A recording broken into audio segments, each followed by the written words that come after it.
하나님 말씀 마가복음 4장 26절입니다.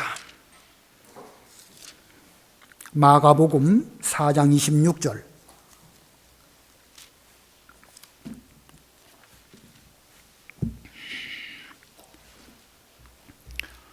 마가복음 4장 26절.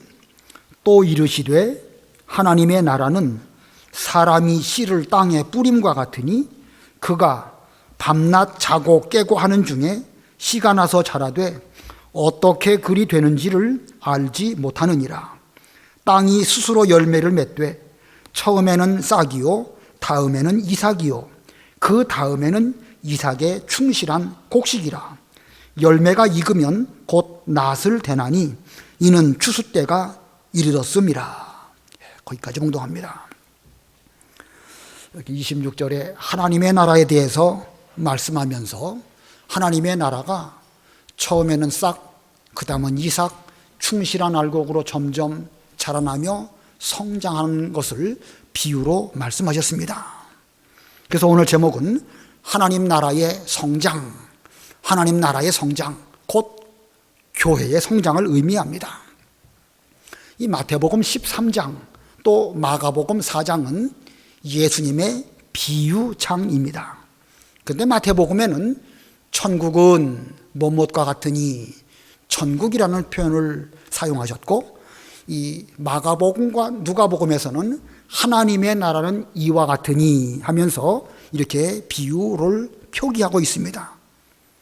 다 같이 예수님의 말씀인데 마태복음에서는 천국으로, 마가복음과 누가복음에서는 하나님의 나라로 표현하였는데, 그렇게 보니까 천국이 곧 하나님의 나라고 하나님의 나라가 곧 천국입니다.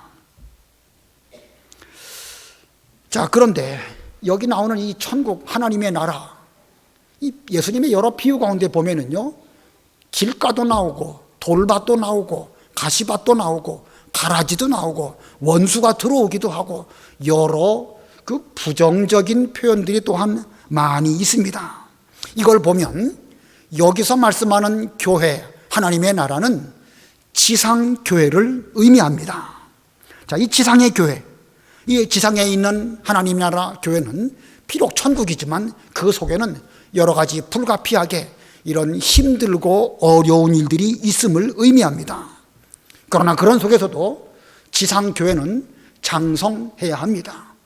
광야교회가 점점 광야를 통과해서 가나안 땅에 가까이 나아가고, 바벨론에 있는 교회가 이 거룩한 씨, 곧 말씀을 뿌림으로 말미암아 하나님의 일을 잘 이루어 나아간 것처럼 이 지상에 있는 교회는 아무리 환난과 핍박이 심하다 할지라도 성장해야 되는 것이고 점점 진보해야 되는 것입니다. 자, 그러면 이렇게 하나님의 나라인 천국이, 교회가 어떻게 해야 점점 성장할 수 있을까? 오늘 26절을 보니까 이 하나님의 나라에 필요한 요소를 말씀하고 있습니다. 여기 26절에 하나님의 나라는 사람이 씨를 땅에 뿌림과 같으니, 하나님의 나라는 사람이 씨를 땅에 뿌림과 같다. 사람, 씨, 땅, 이 세 요소를 말씀하고 있습니다. 하나님의 나라가 존재하고 하나님의 나라가 장성하기 위해서는 사람, 씨, 땅, 이 세 요소가 있어야 되는데, 여기 사람, 씨를 뿌리는 사람이지요. 옛날 개역 성경에는 혹은 바른 성경에는 어떤 사람, 특정할 수 없는 어떤 인물, 씨를 뿌리는 어떤 그 아무개, 이런 식으로 표현을 하였습니다. 또 여기 씨는 곧 앞에 여러 예수님의 비유를 보면 말씀을 의미합니다.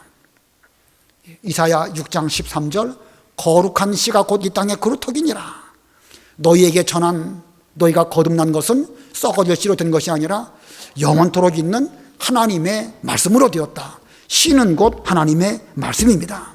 그 다음에 이 땅은 말씀을 듣는 사람을 상징합니다.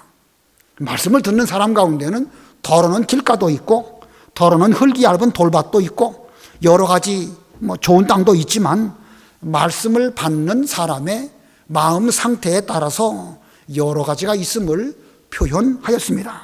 자, 그래서 이 교회는 말씀, 말씀 전하는 사람, 말씀을 듣는 사람, 이 세 요소가 있을 때에 교회가 이루어지게 되고 점점 성장합니다.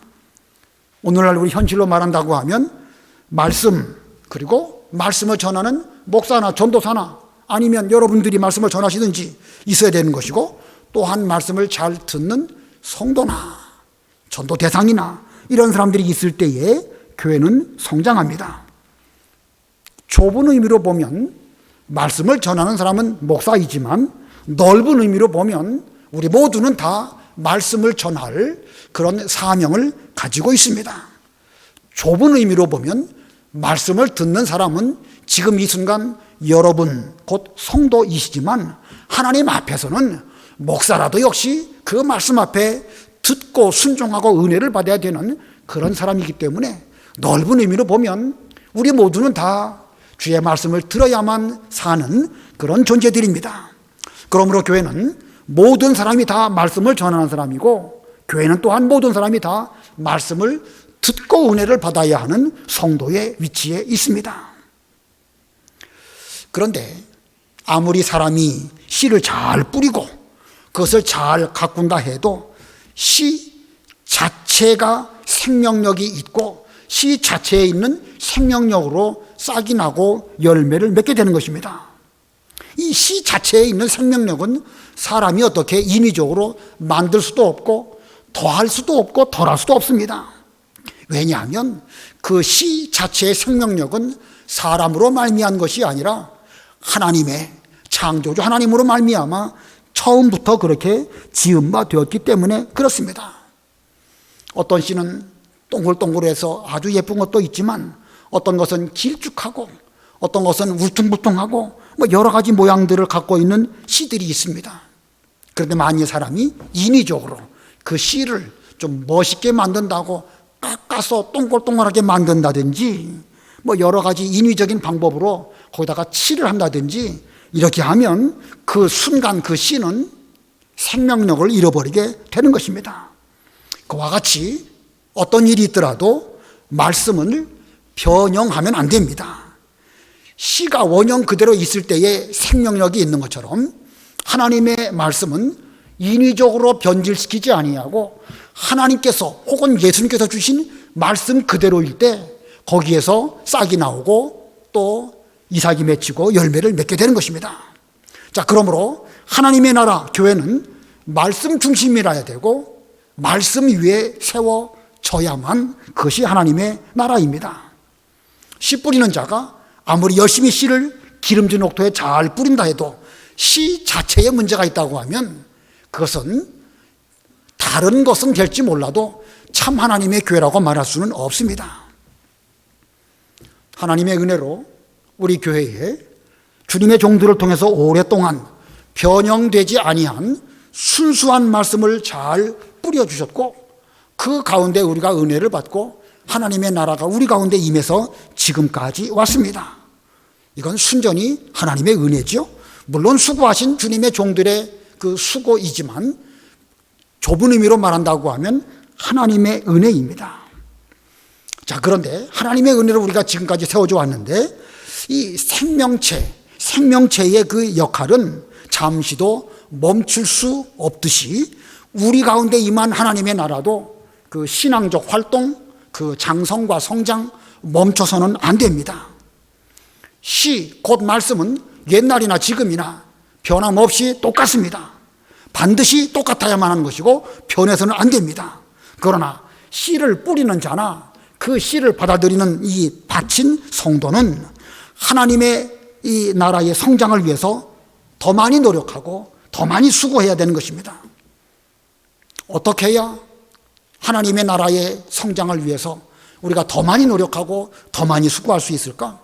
오늘 말씀을 전하는 자 입장에서는 어떻게 해야 되고, 말씀을 받는 자 입장에서는 또한 어떻게 해야 되는가를 두 가지 면으로 말씀을 드리려고 합니다. 첫 번째로, 말씀을 전하는 자는요, 밤낮 자고 깨는 중 일해야 됩니다. 말씀을 전하는 자, 꼭 목사만을 두고 말하는 게 아니에요. 우리 모두는 다 말씀을 전할 사명이 있는데, 밤낮 자고 깨는 중에 하나님의 일을 부지런히 하는 이런 우리가 되어야 그 교회는 성장합니다.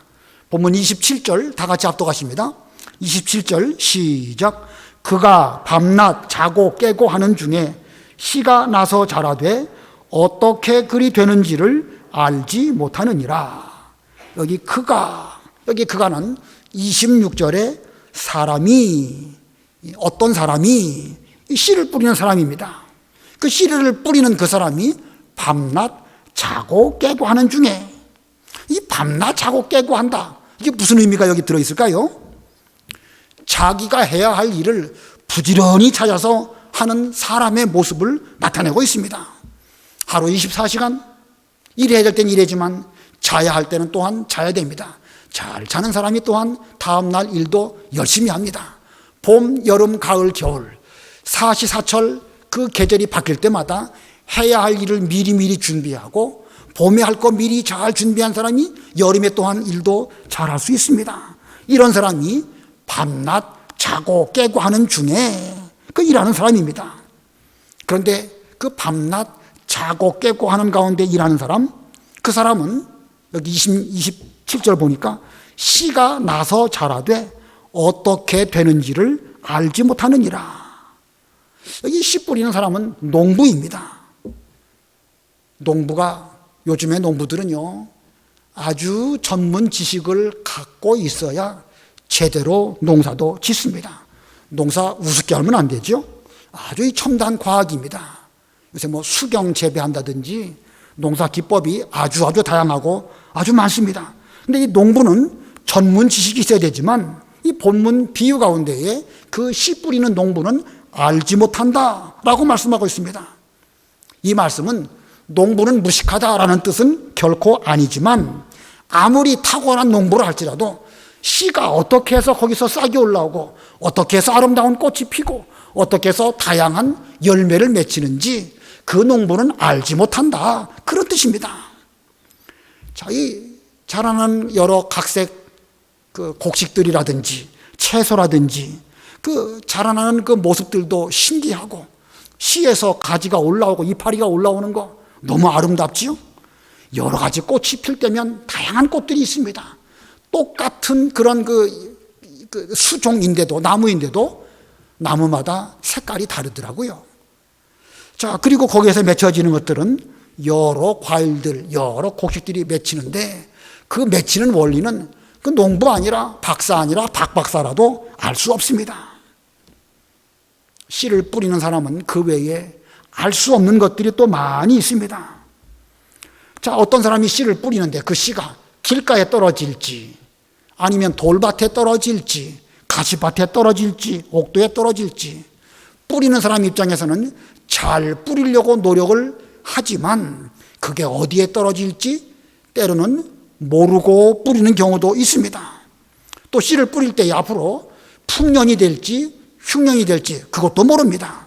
비가 적당하게 올지, 어느 때 바람이 불어서 여러 가지 그 해를 입을지, 병충해나 추워서 냉해를 입을 것인지, 가라지는 또 누가 와서 뿌리고 갔는지 이거 모릅니다.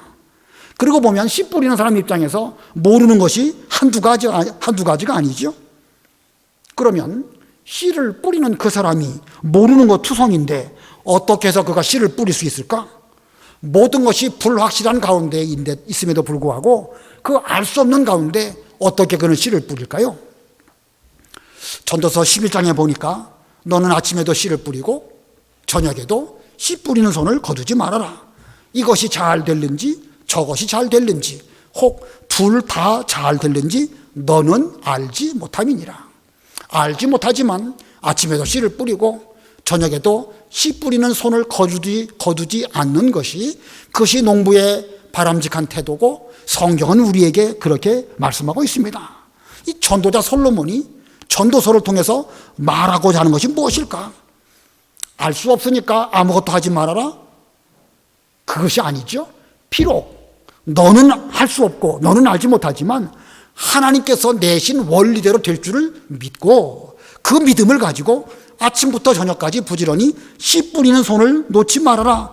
이것이 지혜의 왕 전도자가 전도서를 통해서 오늘날 우리들에게 또는 농부에게 하는 말입니다. 오늘 본문에서 그가 밤낮 자고 깨고 하는 중에 씨가 나서 자라되.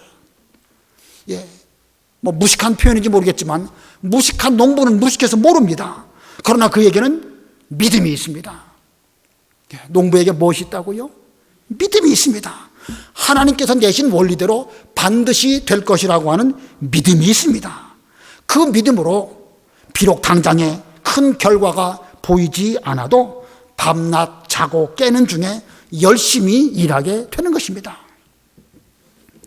전에 우리 광주 기도원 다녔을 때에 거기 광주 기도원에 일하시는 분 가운데 어떤 아저씨 한 분이 계셨습니다.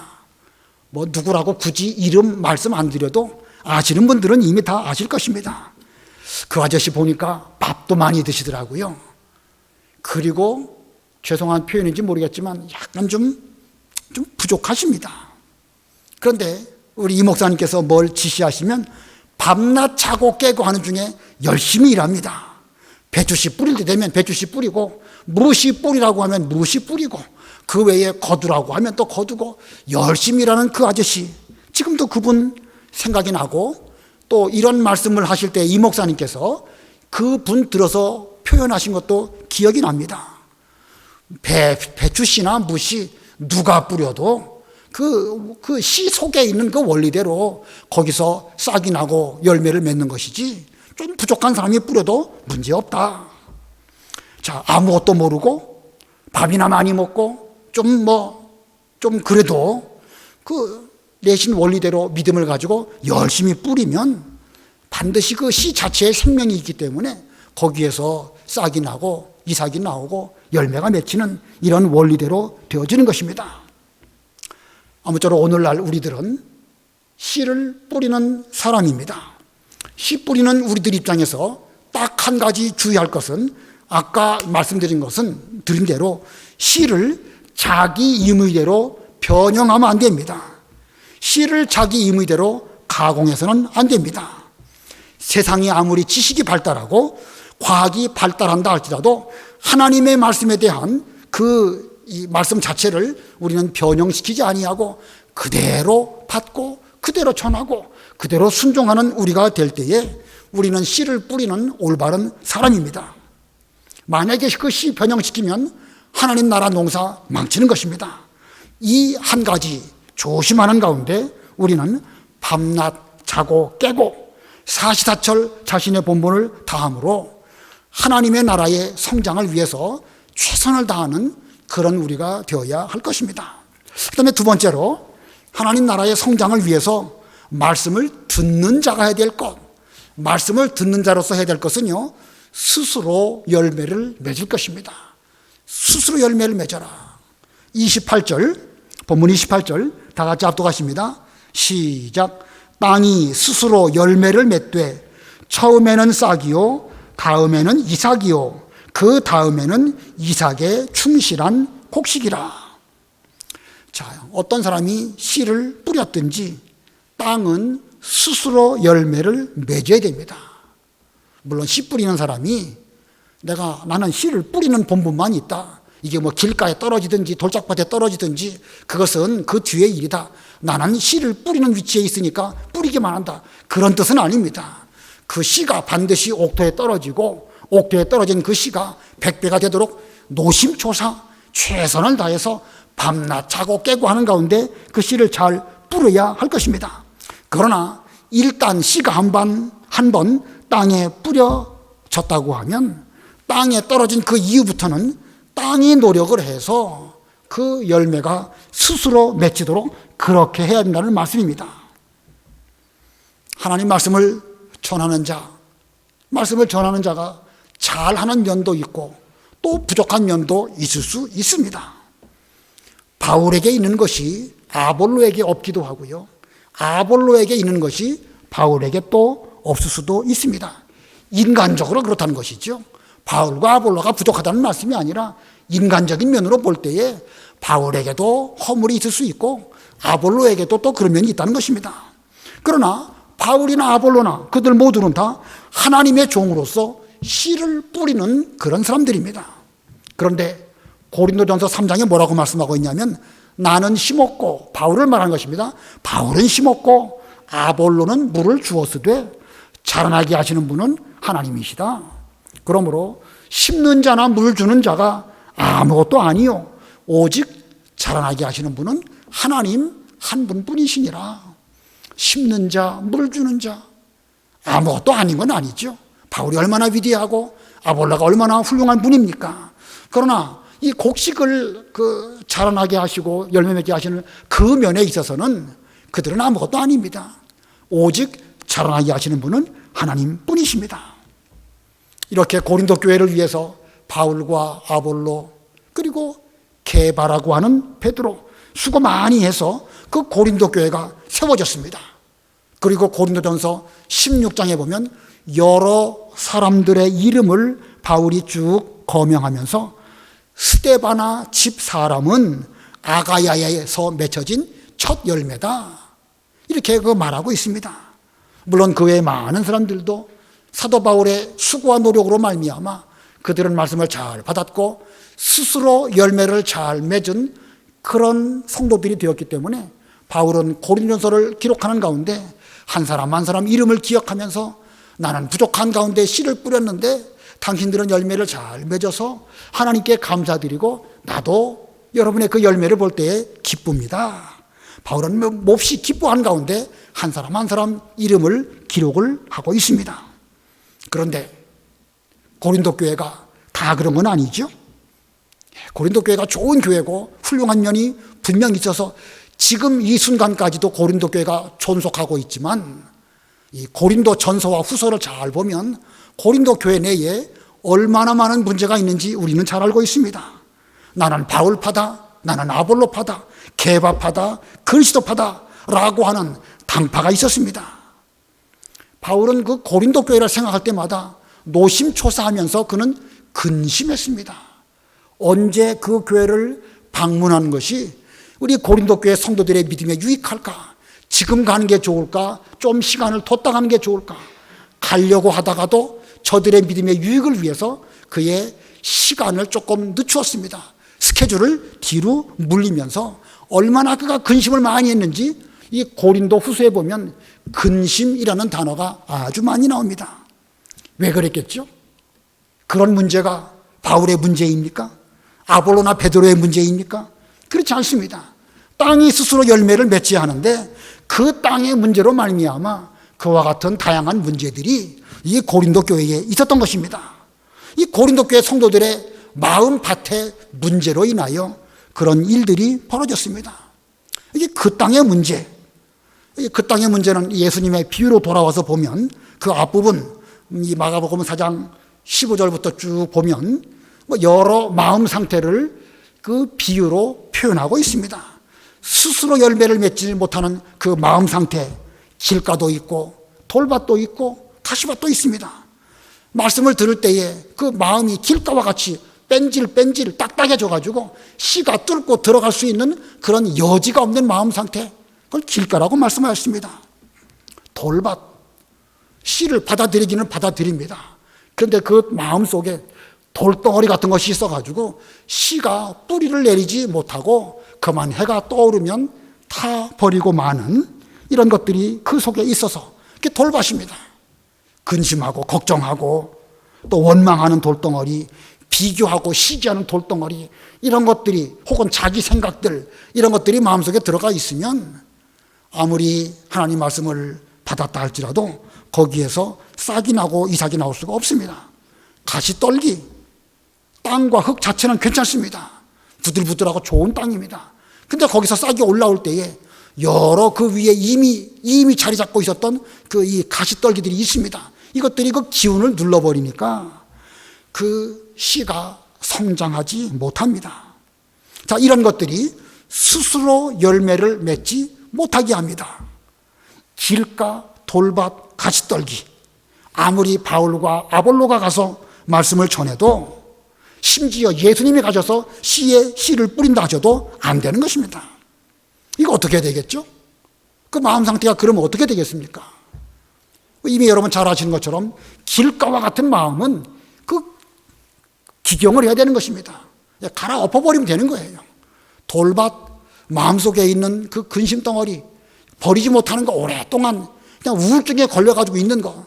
죄송합니다. 우울증이라고 뭐 무슨 큰 죄를 말한 건 아니에요. 아무튼 그런 것들이 우리에겐 다 있거든요. 없는 것 같으면서도 어느 날 보면 돌덩어리가 내 속에서 나옵니다. 그리고 여러 가지 세상 일에 대한 근심, 걱정, 그런 그 가시떨기 같은 것들 쭉 자라가지고 올라가면 문제가 안 됩니다.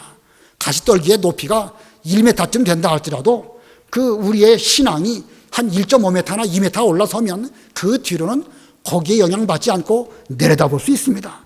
올라가면 되는데 그걸 뚫고 올라가지 못하고 내내 그 밑에 있다 보니까 그 땅은 스스로 열매를 맺지 못하고 내내 그 모양으로 있게 되는 것입니다.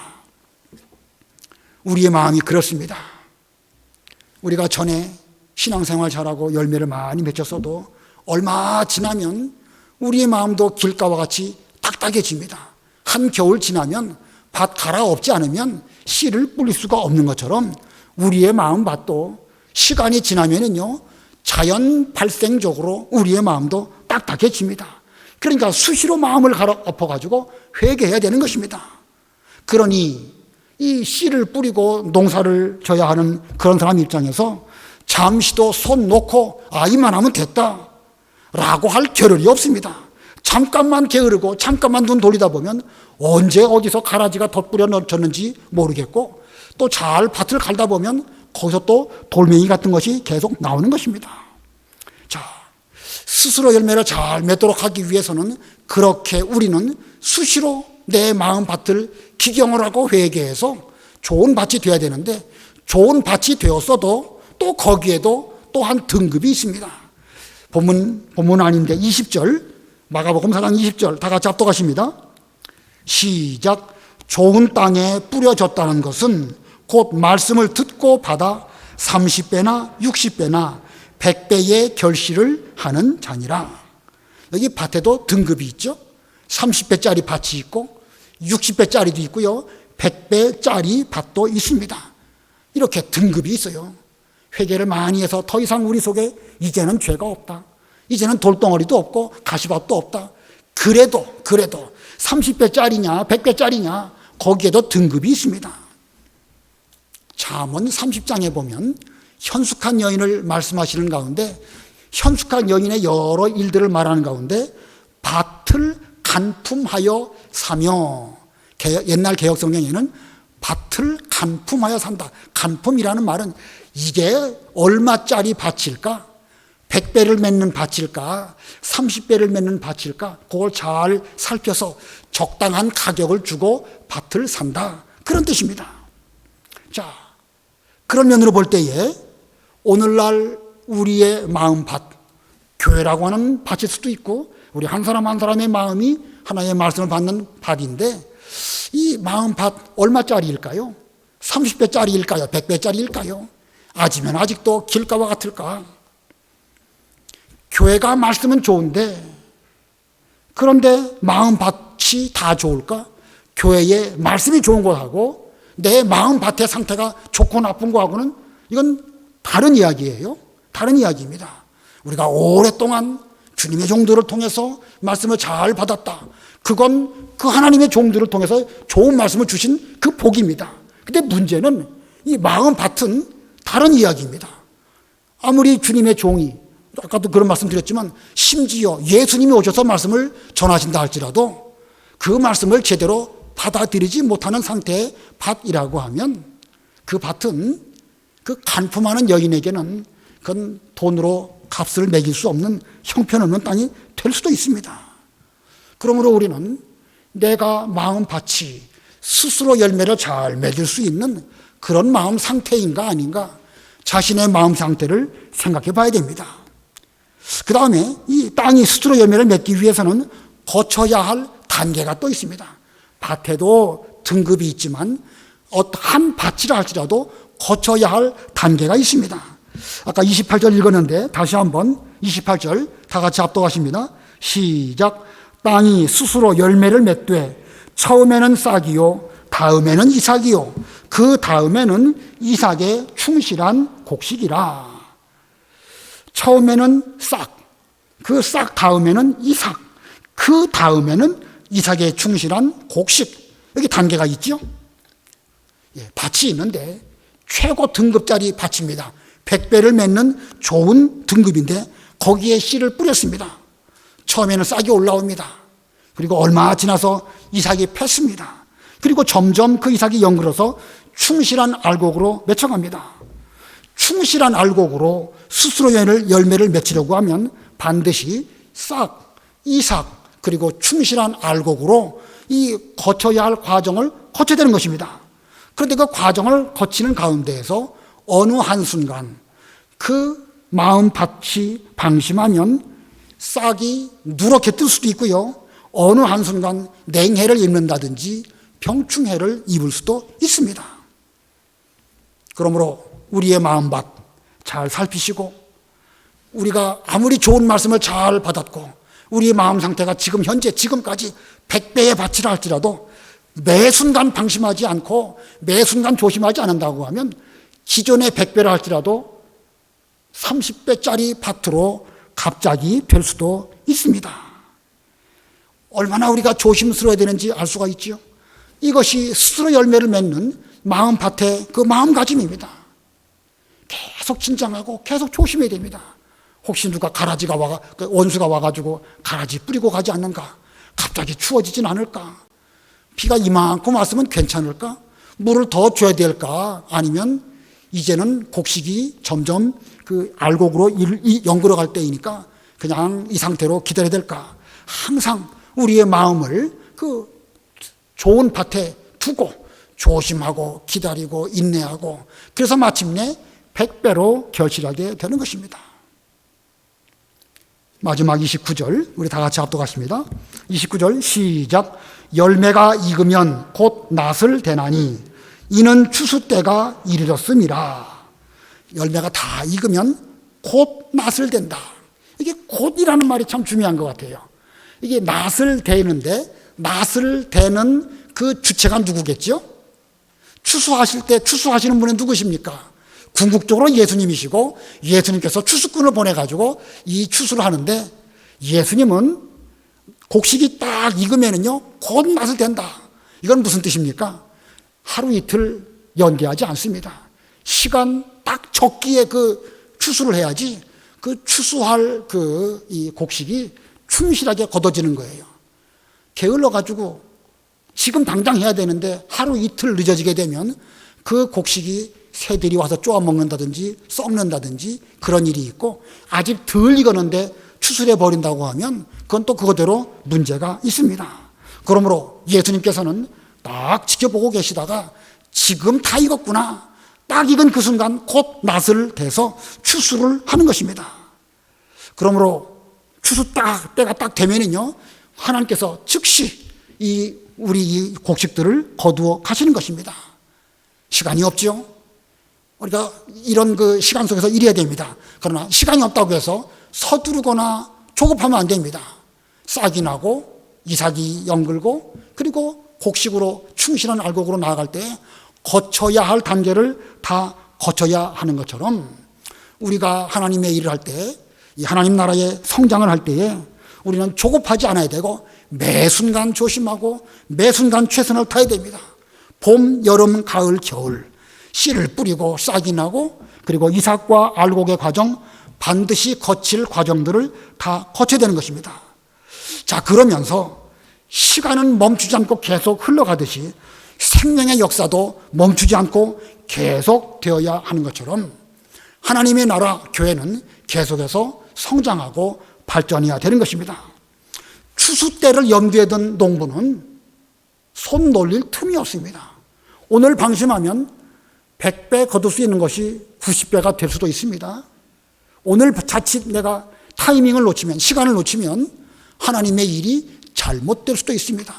매 순간 정신을 차리고 최선을 다해서 씨를 뿌리는 사람은 밤낮 자고 깨고 하는 가운데서 씨를 뿌려야 되는 것이고, 땅은 스스로 열매를 잘 맺힐 수 있도록 우리는 말씀을 잘 듣고 배운 다음에 거기에서 열매를 맺히도록 계속 노력하는 우리가 되어야 할 것입니다. 그러다가 이제 우리가 충분하게 곡식을 잘 맺히면 거두어 가게 되는데 30배는 30배대로, 60배는 60배대로 100배는 100배대로 더 이상의 기회는 없습니다. 조금만 더 노력해서 30배가 아니라 한 35배만 돼도 좋았을 텐데, 그러나 추수하고 나면 더 이상의 기회는 없습니다. 그러므로 추수가 되기 전 곡식이 밭에 있는 동안 우리는 최선을 다해서 하나님의 나라가 성장할 수 있도록 노력하는 씨를 뿌리는 사람이 되어야 할 것이고, 또한 스스로 열매를 맺는 그런 우리가 되어야 될 것입니다. 추수는 멀지 않습니다. 곧 될 것입니다. 그리고 때가 딱 되면 주님께서 추수꾼을 보내셔서 우리 알곡들을 거두어 가실 터인데, 그때 우리는 100배로 천국 창고에 들어가는 하나님의 모든 알곡들이 다 되시기를 바랍니다. 기도하시겠습니다.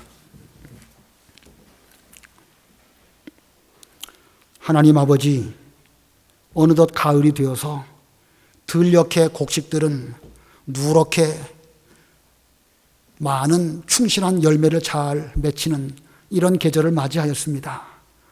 하나님께서 금년 저희들에게 여러 일들을 만나게 하셨는데, 이런 일들도 결국은 저희로 정신을 차리고 긴장해서 하나님 나라의 성장을 위하여 최선을 다하도록 기회를 주셨는데, 하나님, 이 말씀 앞에서 우리 자신의 모습과 우리 교회의 모습을 제대로 직시할 수 있는 저희가 되도록 은혜를 베풀어 주시옵소서.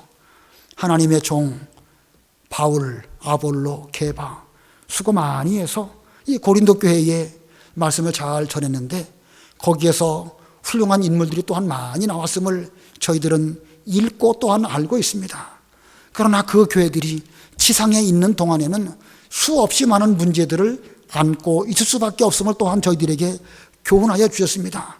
그로 말미암아 사도 바울이 근심하면서 편지를 쓰면서 내가 너희에게 지금 가는 것이 좋을지 좀 더 있다가 가는 것이 좋을지 걱정하였는데, 하나님 우리에게 말씀을 주신 예수님께서 저희를 보시면서 근심하시지 않도록 하나님의 나라 우리 명륜교회가 점점 성장하며 저희들은 100배의 열매를 잘 맺어 하나님을 기쁘시게 드리고 우리를 위하여 십자가에 돌아가신 예수님을 기쁘시게 드리는 우리 교회가 되게 해주시옵소서. 하나님, 지금도 우리 모두의 마음이 노심초사하는 가운데 이런 모습으로 예배를 드리고 있습니다. 하나님, 이 자리에 오신 모든 성도님들에게도 은혜를 베풀어 주시고, 오고 싶어도 올 수 없는 분들도 또한 계십니다. 그분들에게도 다 우리 명륜교회 성도로서 하나님 은혜를 베풀어 주시고 이 말씀에 힘을 얻게 해주시옵시고, 주님께서 하나님의 집으로 부르실 때에 우리가 다 기쁨으로 올라와서 주님께 영광 돌려드리는 거룩한 예배 드리는 시간 속히 오게 해주시옵소서. 한 해 동안 저희 교회 지켜주신 것 감사드리오며 예수님의 이름으로 기도드리옵나이다. 아멘.